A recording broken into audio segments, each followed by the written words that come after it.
It's brand new. We're just not knowing what's happening. Why are we here? How long will we be here? Will we get to go back home? See, we have our farm, and so we have a home there. And we were taken right out of the home in September, 3 months, May, June, July, August.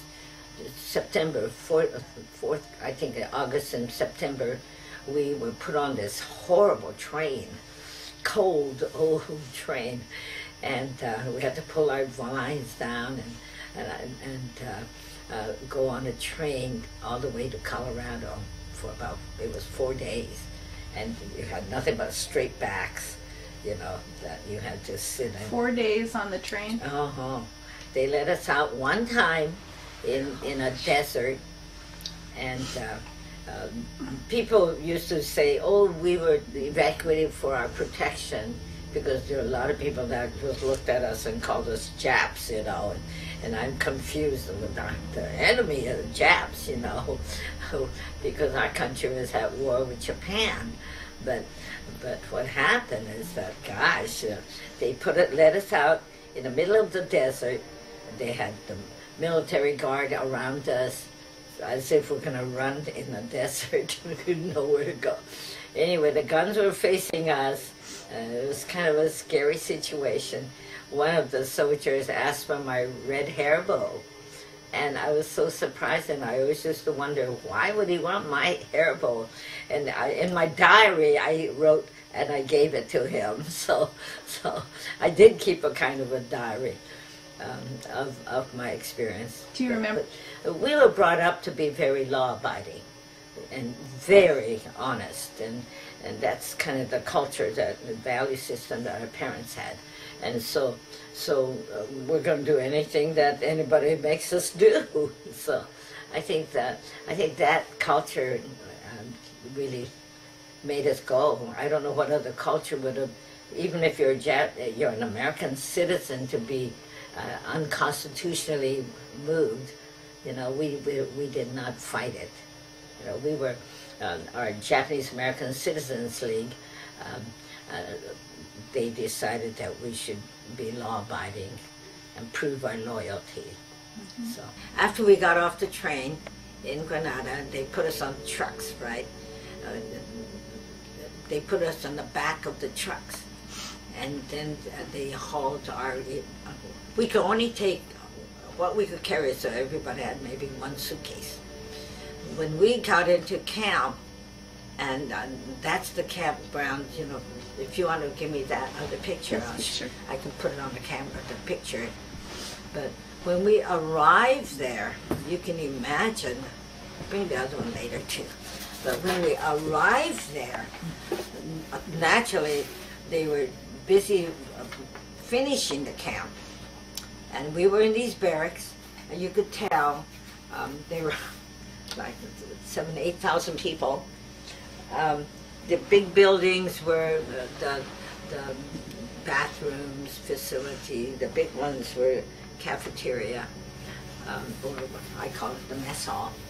But I lived in Block 12, which is way down. They were situated in blocks.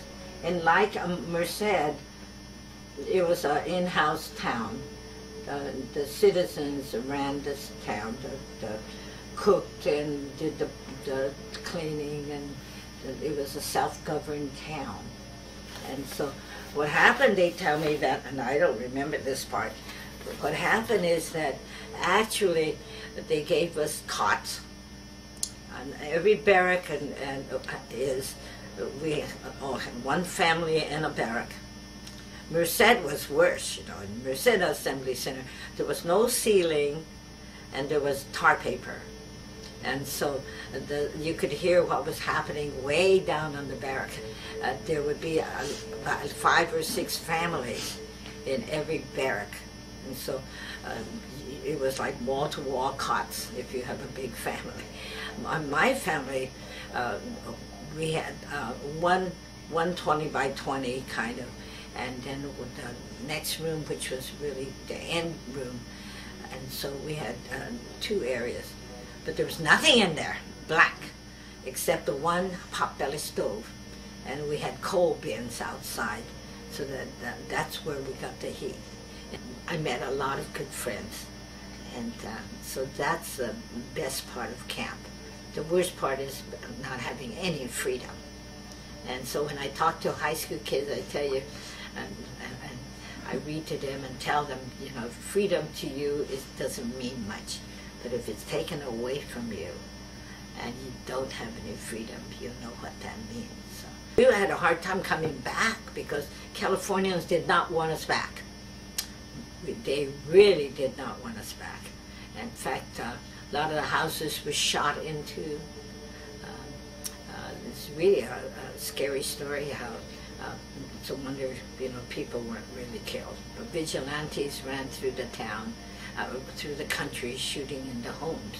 In fact, in Cressy here, one of the family was building a house, and they put steel plating in the front on the roadside of the wall, so that if they shoot in that house, the bullets wouldn't go through the wall.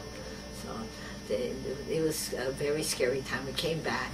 Our homes, we had contracted to be taken care of. So Livingston and Cortez farms were intact, except somebody else was living in our homes and doing the farm work. And some of the farms did okay, but some of the farms didn't get much money. And it was really a time when the farm should have made money, actually. But I was lucky. My brother, in his corporal uniform, rode home on the train and came back to Turlock. And a wonderful lady, I understand that she was a teacher, was brave enough to let us live with her on East Avenue in Turlock for the time that we had to wait for our home to be open. And so this Mrs. Winters, I'm going to meet her in heaven, I know. But she actually was brave enough to take us, actually walked us, you know, into town on East Avenue. And I know she's an angel up there. But otherwise, no one wanted us back. It was really a scary, scary time. This, I don't know if you know Inoue. He's a congressman now, but when he was in the military, and he lost an arm in Italy, and he was going home to Hawaii after the war, and he stopped in Oakland to get a haircut so he looked decent to get home, and no one would cut his hair. They still would not cut a Japanese American's hair. They're still saying, we don't cut Jap hair, you know. And that really shows a lot of ignorance. You know, I tell the students when I share that the fear and prejudice comes from ignorance, and that's such an important part of learning and becoming more known, you know, of what life is all about.